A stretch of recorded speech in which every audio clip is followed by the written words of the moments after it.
ഈ വീഡിയോയിൽ പ്രധാനപ്പെട്ട കുറച്ച് മിഡിൽ ഈസ്റ്റ് ഡെവലപ്മെൻറ്റ്സ് ആണ് ഉൾപ്പെടുത്തിയിരിക്കുന്നത്.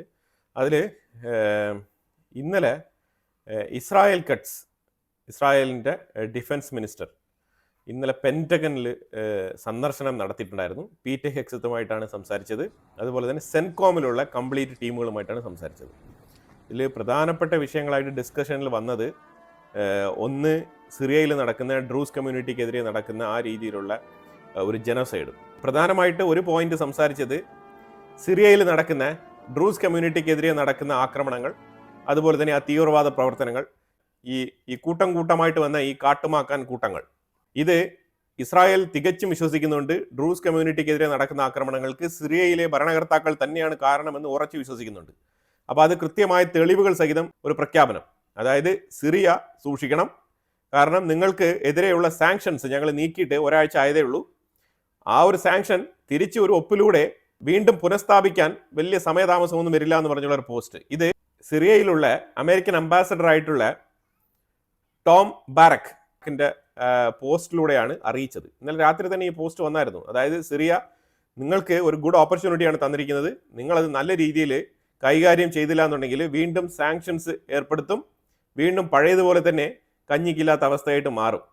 ഒരു വരണ്ട ഭൂമിയായിട്ട് അത് അങ്ങനെ തന്നെ തുടരുന്ന ഒരു സാഹചര്യം ഉണ്ടാവും. ഒരു രീതിയിലുള്ള പുരോഗതിയും നിങ്ങൾക്ക് ഉണ്ടാവാൻ പോകുന്നില്ല. നിങ്ങൾ ഈ ഒരു സെക്ടേറിയൻ വാർ അവസാനിപ്പിച്ച്, ഈ ഗോത്രവർഗ്ഗങ്ങൾക്കിടയിലുള്ള ഈ വഴക്ക് അവസാനിപ്പിച്ച് എത്രയും വേഗം അവരവരുടെ സ്ഥലങ്ങളിലേക്ക് മടങ്ങിപ്പോവുക എന്നുള്ളൊരു ഓർഡർ എന്നുള്ള നിലയിലാണ് ഈ ഒരു പോസ്റ്റ് റിയലായിട്ട് അമേരിക്കൻ അംബാസഡർ തന്നെയാണ് ഇട്ടത്.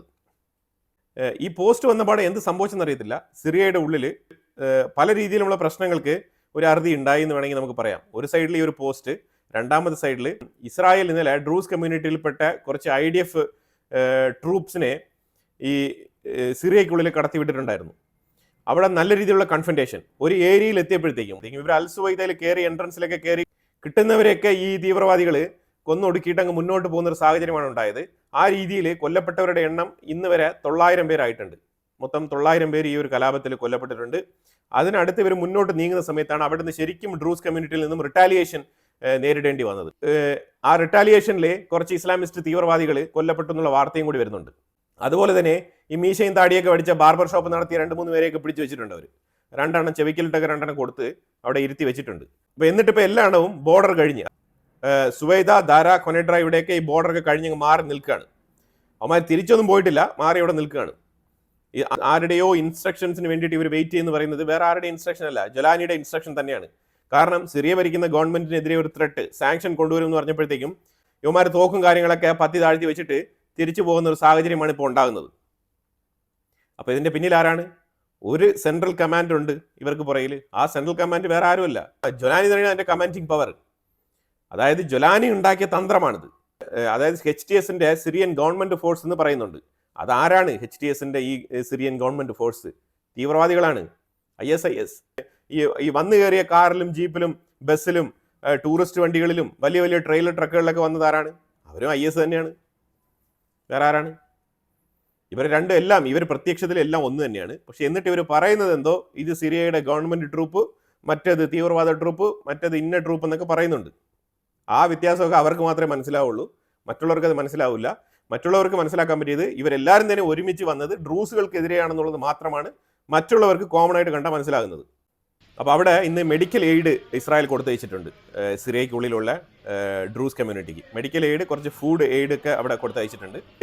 ഇപ്പോൾ ഡ്രൂസ് കമ്മ്യൂണിറ്റി താമസിക്കുന്ന സുവൈദ പ്രൊവിൻസിൽ ഒറ്റപ്പെട്ട സ്ഥലങ്ങളിൽ ചില ഏറ്റുമുട്ടലുകളൊക്കെ നടക്കുന്നുണ്ട്. അതിലുപരിയായിട്ട് ഇപ്പോൾ പൊതുവിൽ ഒരു കാമായിട്ടുള്ള ഒരു അന്തരീക്ഷമാണ് ഇപ്പോൾ.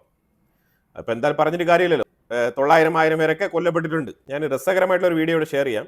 ഇത് സ്കൈ ന്യൂസ് പുറത്തിറക്കിയതാണ്. സ്കൈ ന്യൂസ് ഡയറക്റ്റായിട്ട് അവിടെ ആ ബാറ്റിൽ ഗ്രൗണ്ടിൽ ഉണ്ടായിരുന്ന ഒരു റിപ്പോർട്ടറാണ്, മീഡിയയാണ് ഈ സ്കൈ ന്യൂസ്.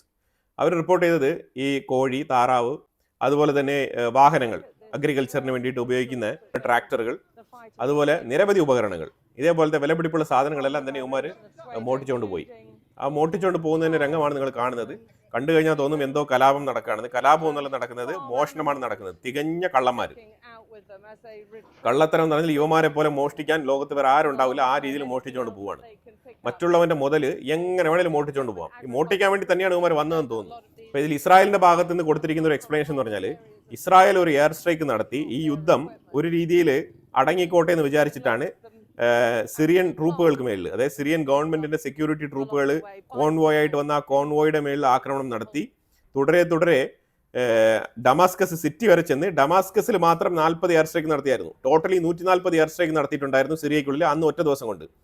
ആ ഒറ്റ എയർ സ്ട്രൈക്കിലാണ് HTS ട്രൂപ്പ് ഈ അസുവൈദ എന്ന് പറഞ്ഞ ഈ ഒരു മേഖലയിൽ നിന്നും പിൻവലിഞ്ഞത്. അവർ ട്രൂപ്പ് വിഡ്രോ ചെയ്ത് പോയത് ഒറ്റയ്ക്ക്. എന്നിട്ട് ഇവർക്ക് മനസ്സിലായി നമ്മളെ കൊണ്ട് ഒറ്റയ്ക്ക് സാധിക്കില്ല, അതുകൊണ്ട് നമ്മൾ മറ്റുള്ളവന്മാർ നമ്മളുടെ കൂട്ടാളികളെയൊക്കെ വിളിക്കാം എന്ന് പറഞ്ഞിട്ട് വിളിച്ചു കൂട്ടിയതാണ് ഈ ലോഡ് കണക്കിൽ ആൾക്കാരെ കൊണ്ട് ഇറക്കിയത്. ഇത് പ്രത്യക്ഷത്തിൽ എല്ലാവർക്കും മനസ്സിലാവും. തീർച്ചയായിട്ടും ഇസ്രായേലിലെ ഷിൻബെറ്റിനും മൊസാദിനും ഇത് വളരെ വ്യക്തമായിട്ട് മനസ്സിലാവും. ഇതെല്ലാം തന്നെ വളരെ ഇമ്പോർട്ടൻ്റ് ആയിട്ട്, ഇതെല്ലാം തന്നെ പോയിന്റ് ബൈ പോയിന്റ് ആയിട്ട് കൃത്യമായിട്ട് സെൻകോമിനും പെന്റഗണിലും അമേരിക്കയെ ധരിപ്പിച്ചിട്ടുണ്ട് ഇസ്രായേൽ. ഇസ്രായേൽ കട്ട്സ് ഇന്നലെ പെന്റഗണിൽ പോയിരുന്ന് സംസാരിച്ചത് ഇത് തന്നെയാണ്. നിങ്ങൾ ഈ ജൊലാനിയെ വെച്ച് പറഞ്ഞ് ഈ ഒരു യുദ്ധം അവസാനിപ്പിക്കുന്നോ ഇല്ലെങ്കിൽ ഞങ്ങൾ ഇറങ്ങി അടിക്കട്ടാ, ഇതാണ് ചോദിച്ചത്. വീണത് അപ്പോഴാണ് അമേരിക്കയ്ക്ക് ലൈറ്റ് കത്തിയത്. സംഭവം ഇത് വേറെ രീതിയിൽ പൊയ്ക്കൊണ്ടിരിക്കുകയാണ്, ഇസ്രായേൽ ഇറങ്ങും. കാരണം ഇതിന് B2 ബോംബറിന് ആവശ്യമൊന്നുമില്ല, ഇത് നേരെ ഇസ്രായേലിന്റെ കയ്യിൽ ഒതുങ്ങുന്ന സംഗതിയാണ്. ഇസ്രായേൽ നേരെ കയറി അങ്ങ് തകർക്കും. ഇത്തിരി വേദം ഒരു 10-50 ഫൈറ്റർ ജെറ്റ് എടുത്തുകൊണ്ട് പോയി കഴിഞ്ഞാൽ ഉണ്ടല്ലോ തീർന്നു കുമാര്. അപ്പൊ അത് വളരെ വ്യക്തമായിട്ട് ധരിപ്പിച്ചത് കൊണ്ടാണ് അമേരിക്ക ശക്തമായി നടപടിയെടുത്തത്. അതിലൂടെ അമേരിക്കയുടെ ഒരു മിസ്റ്റേക്കും കൂടി ഇസ്രായേൽ ചൂണ്ടിക്കാണിക്കുകയുണ്ടായി. ആ മിസ്റ്റേക്ക് എന്താ വെച്ചാൽ നെതന്യാഹു പല തവണ അമേരിക്കയിൽ പോയി സൂചിപ്പിച്ചായിരുന്നു, അതായത് ഒന്നെങ്കിൽ നിങ്ങൾ ട്രൂപ്പ് പിൻവലിക്കരുത്. ആര്? അമേരിക്ക. സിറിയയിൽ നിന്നുമുള്ള എല്ലാ ട്രൂപ്പുകളെയും പിൻവലിച്ചു. സിറിയയിൽ പല സ്ഥലത്തും അമേരിക്കയ്ക്ക് മിലിറ്ററി ബേസ് ഉണ്ടായിരുന്നു, അവിടെ നിന്നൊക്കെ ഈ ഉദ്യോഗസ്ഥരെ പിൻവലിച്ചു കഴിഞ്ഞു. പല എക്യുപ്മെന്റ്സ് ഒക്കെ ഇവർ മാറ്റി എടുത്ത് കൊണ്ടുപോയി. അപ്പൊ ഇതൊക്കെ തന്നെ സിറിയയ്ക്കുള്ളിൽ ചെറുകിട തീവ്രവാദ സംഘടനകൾക്കൊക്കെ ഒരു ഊർജ്ജം പകർന്നു. കാരണം ഒരു കോൺഫിഡൻസ്, അമേരിക്ക പോയല്ലോ എന്നുള്ളൊരു കോൺഫിഡൻസ്.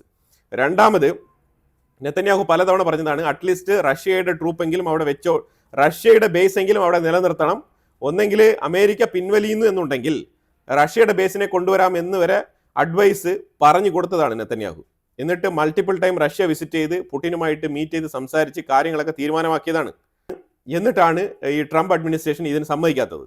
അവർ സിറിയയിൽ നിന്നും അവരുടെ മിലിറ്ററി ബേസ് പിൻവലിച്ച് കൊണ്ടുപോവുകയും ചെയ്തു. ഇവിടെ ഇങ്ങനെ ഒരു ക്ലാഷ് നടന്നുകൊണ്ടിരിക്കുകയാണ്. ഓൾറെഡി ഇസ്രായേൽ ഒരു സൈഡിൽ യുദ്ധം നടന്നുകൊണ്ടിരിക്കുന്നു, ഒരു സൈഡിൽ ഇസ്രായേലിന്റെ ഗോലാൻ ഹെയ്റ്റ്സ് ഇഷ്യൂസ് ഒക്കെ ഇങ്ങനെ പൊയ്ക്കൊണ്ടിരിക്കുന്നത്. ആ ഒരു സാഹചര്യത്തിൽ സിറിയയിലാണെങ്കിൽ സ്ഥായിയായിട്ടുള്ള ഒരു ഗവൺമെന്റോ ജനങ്ങൾ തിരഞ്ഞെടുത്ത ഒരു ഗവൺമെന്റോ അല്ല അവിടെ ഉള്ളത്. പണ്ടത്തെ തീവ്രവാദ പാരമ്പര്യമുള്ള ഒരാളാണ് അവിടെ ഭരിക്കുന്നത്. അപ്പൊ എന്തും സംഭവിക്കാം എന്നുള്ള സാഹചര്യത്തിൽ അമേരിക്ക ഈ രീതിയിലുള്ള ഒരു പോക്കൃത്തനം കാണിക്കാൻ പാടില്ലായിരുന്നു. ഇത്രയും നാൾ വെയിറ്റ് ചെയ്ത ആൾക്കാർക്ക് ഒരു 1 ഇയർ കൂടി വെയിറ്റ് ചെയ്തിട്ട് കാര്യങ്ങൾ മുന്നോട്ട് നീക്കിക്കൂടെ എന്ന് വേണമെങ്കിൽ പ്രത്യക്ഷത്തിൽ ഇത് ഈ കാര്യങ്ങളൊക്കെ സ്റ്റഡി ചെയ്തുകൊണ്ടിരിക്കുന്ന ആൾക്കാർക്ക് ഒരു ചോദ്യം അങ്ങോട്ട് ചോദിക്കാനുണ്ടാവും. രണ്ടാമത്തെ മിസ്റ്റേക്ക്, മിനിഞ്ഞാന്ന് ഇസ്രായേൽ ഡമാസ്കസിൽ അറ്റാക്ക് നടത്തിയ സമയത്ത്, പ്രത്യേകിച്ചും ഈ HTS ട്രൂപ്പിനെതിരെ ആക്രമണം നടത്തിയ സമയത്ത് അമേരിക്ക ഇടപെട്ട് അതിനെ ഡിഫെൻഡ് ചെയ്യുന്ന ഒരു സാഹചര്യമാണ് ഉണ്ടായത്. എന്തിനെ ഡിഫെൻഡ് ചെയ്തു? അങ്ങനെ അമേരിക്ക ഡിഫെൻഡ് ചെയ്ത സമയത്ത് അവർക്കൊരു കോൺഫിഡൻസ് കിട്ടി HTSന്, അതായത് അമേരിക്ക നമ്മുടെ സൈഡിലാണ്. So it means America showing green signal to HTS activities. മനസ്സിലായോ? HTS ചെയ്യുന്ന എല്ലാ പ്രവൃത്തികൾക്കും അമേരിക്ക ഗ്രീൻ ലൈറ്റ് തരുന്നതായിട്ട് ജൊലാനി ഭരണകൂടം മനസ്സിലാക്കി. പക്ഷേ അതൊരു റോങ് അണ്ടർസ്റ്റാൻഡിങ് ആണെന്നുള്ളത് അമേരിക്കയാണ് ഇപ്പോൾ പറയുന്നത്. അല്ലാതെ ഈ ഒരു പോസ്റ്റ് വന്നതുകൊണ്ട് മാത്രമാണ് ഇപ്പോൾ മറ്റുള്ളവർ തിരിച്ചറിയുന്നത് അമേരിക്കയുടെ താല്പര്യം അതല്ല എന്നുള്ളത്. അല്ലെങ്കിൽ ഇവ എങ്ങനെ മനസ്സിലാക്കാൻ പറ്റും? അപ്പോൾ ഇതിന്റെ പുറകിൽ ഇസ്രായേൽ എത്രമാത്രം പണിയെടുത്തിട്ടാണ് ഇതൊക്കെ അമേരിക്കയുടെ വായിൽ നിന്ന് പുറത്ത് കൊണ്ടുവരാൻ വേണ്ടിയിട്ട് ശ്രമിക്കുന്നത്. അപ്പോൾ അമേരിക്കയുടെ താല്പര്യം അതല്ല, ഞാൻ വീണ്ടും സാങ്ഷൻ ഇടും എന്നുള്ള ഭീഷണിയൊക്കെ വന്ന ഉടനെ ഇപ്പൊ ജൊലാനിക്ക് ഒരു പ്രശ്നവുമില്ല.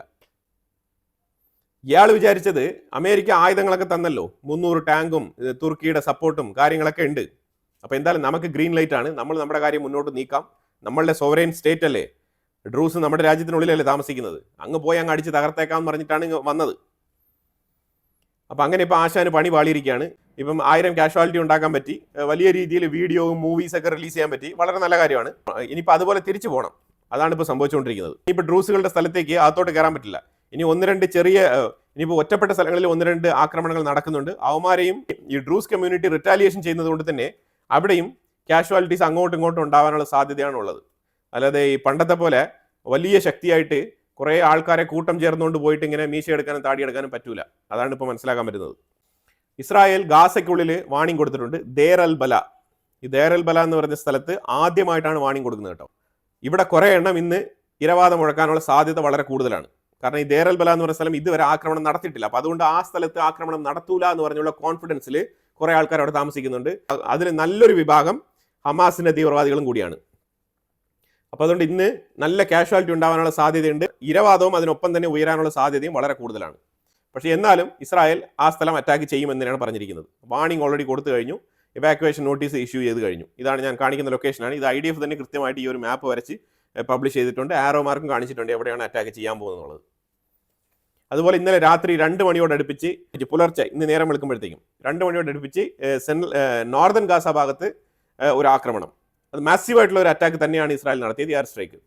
അതിൽ എത്ര പേർക്ക് ജീവൻ നഷ്ടപ്പെട്ടു എന്നുള്ളതിന് വാർത്തയൊന്നും പുറത്തു വന്നിട്ടില്ല. 3 മണിക്കൂർ മുമ്പ് ജബാലിയ ഭാഗത്ത് 2.7 കിലോമീറ്റർ ദൈർഘ്യമുള്ള ഒരു തുരങ്കം അടിച്ച് തകർത്ത് കളഞ്ഞിട്ടുണ്ട്. അപ്പോൾ ഇത് നിരന്തരം ഈ തുരങ്കങ്ങളൊക്കെ ട്രാക്ക് ചെയ്ത് കൃത്യമായി അതിന് ഡെറ്റനേറ്റേഴ്സ് ഒക്കെ സെറ്റ് ചെയ്ത് അതിനെ പൊട്ടിത്തെറിപ്പിക്കുകയാണ്. അതാണ് ഇപ്പോൾ ചെയ്തുകൊണ്ടിരിക്കുന്നത്. പിന്നെ തുർക്കിയിൽ ഒരു ഫ്ലഡ്, ഇമ്മീഡിയറ്റ് ആയിട്ട് പെട്ടെന്നൊരു മഴയും വലിയൊരു മഴയും അതിനെ തുടർന്ന് വലിയൊരു ഫ്ലഡും. ഈ ഫ്ലഡിൽ ഒരുപാട് നാശനഷ്ടങ്ങൾ ഉണ്ടായിട്ടുണ്ട്. കഴിഞ്ഞ ആഴ്ച കാട്ടുതീയായിരുന്നു അവിടെ മൊത്തത്തിലുണ്ടായിരുന്നത്. അപ്പോൾ തീർച്ചയായിട്ടും ഒരു മാസീവായിട്ടുള്ള ഒരു റെയിനിങ് ഉണ്ടാകാനുള്ള സാധ്യത ഓൾറെഡി പ്രെഡിക്റ്റ് ചെയ്തതാണ്. അപ്പോൾ അതിനെ തുടർന്നാണ് ഇപ്പോൾ ഈ ഒരു ഫ്ലഡ് സംഭവിച്ചിരിക്കുന്നത്. ഇവിടെ നിങ്ങൾ കാണുന്ന രംഗം എന്ന് പറഞ്ഞാൽ HTSൻ്റെ ഗവൺമെൻറ് ഫോഴ്സ്, അവരുടെ ഒഫീഷ്യൽ സെക്യൂരിറ്റി ഫോഴ്സ് സുവൈദായിൽ വന്ന് ഡ്രൂസ് കമ്മ്യൂണിറ്റിക്ക് പ്രൊട്ടക്ഷൻ കൊടുക്കാൻ വേണ്ടിയിട്ട്, ഈ ബദൂനിയൻ ട്രൈബ്സ് എന്ന് പറയുന്ന ആ ഒരു സുന്നി ഗ്രൂപ്പ് ഈ സുവൈദായിലേക്ക് കയറി വരാതിരിക്കാൻ വേണ്ടിയിട്ട് ഇവർ പ്രൊട്ടക്ഷൻ കൊടുക്കുകയാണ്. ഇതെല്ലാം തന്നെ നാടകമാണ്, ജസ്റ്റ് ഒരു നാടകമാണ്. കാരണം ഇവർ സുന്നി അനുകൂലിക്കുന്ന ആൾക്കാരാണ് ഈ HTS. തെഹരീർ അൽ-ഷാം എന്ന് പറയുന്നത്, ഈ അൽ-ഷാം എന്ന് പറയുന്നത് സിറിയയാണ് കേട്ടോ. സിറിയ എന്ന് പറഞ്ഞാൽ അൽ-ഷാം എന്ന് പറയുന്നത് സിറിയ മാത്രമല്ല, സിറിയ, ജോർദാൻ, ഇസ്രായേൽ, ഈ ഭൂപ്രകൃതി എല്ലാം ചേർന്ന ഒരു വലിയ സ്ഥലമാണ് അൽ-ഷാം എന്ന് പറയുന്നത്. അപ്പോൾ ഈ തെഹരീർ അൽ-ഷാം എന്ന് പറയുന്ന ഈ ഒരു പേര് തന്നെ ഈ HTSന് കൊടുത്തിരിക്കുന്നത് ഇസ്രായേൽ, ജോർദാൻ ഉൾപ്പെടെയുള്ള എല്ലാ സ്ഥലങ്ങളും ആ റൂളിങ്ങിന് കീഴിൽ വരണം. അതായത് ഈ ഒരു ഇസ്ലാമിക് ഖിലാഫത്ത് പ്രസ്ഥാനത്തിൻ്റെ കീഴിൽ വരണം. അതുതന്നെയാണ് അവരുടെ ആഗ്രഹം, അതാണ് അവരുടെ ലക്ഷ്യം. ഇപ്പം ഇതേ ആശയം തന്നെയാണ് തുർക്കിക്കുള്ളത്. എന്തുകൊണ്ടാണ് തുർക്കി HTSനെ സപ്പോർട്ട് ചെയ്യുന്നത് പറഞ്ഞു കഴിഞ്ഞാൽ, എർദോഗൻ ഒരു വലിയ ഡേഞ്ചറാണ്. അപ്പോൾ ആ ഈ ഡേഞ്ചറുമായിട്ട് ഒരുമിച്ച് നിന്ന് കഴിഞ്ഞാൽ അവർക്ക് വേണ്ട രീതിയിലുള്ള കാര്യങ്ങൾ മുന്നോട്ട് നീക്കാം എന്നാണ് അവർ കരുതുന്നത്. അതിൻ്റെ ഭാഗമായിട്ടാണ് ഈ തുർക്കിയിലെ തായ്യിബ് എർദോഗനും ഈ HTS സിറിയയിലെ HTSും ഒരുമിച്ച് ഇപ്പോൾ പ്രവർത്തിച്ചുകൊണ്ടിരിക്കുന്നത്. അവരുടെ ലക്ഷ്യങ്ങൾ ഏതാണ്ട് ഒരേപോലെയാണ് രണ്ടുപേരുടെയും. ആശയങ്ങളെല്ലാം ഒരേ ആശയങ്ങളാണ്.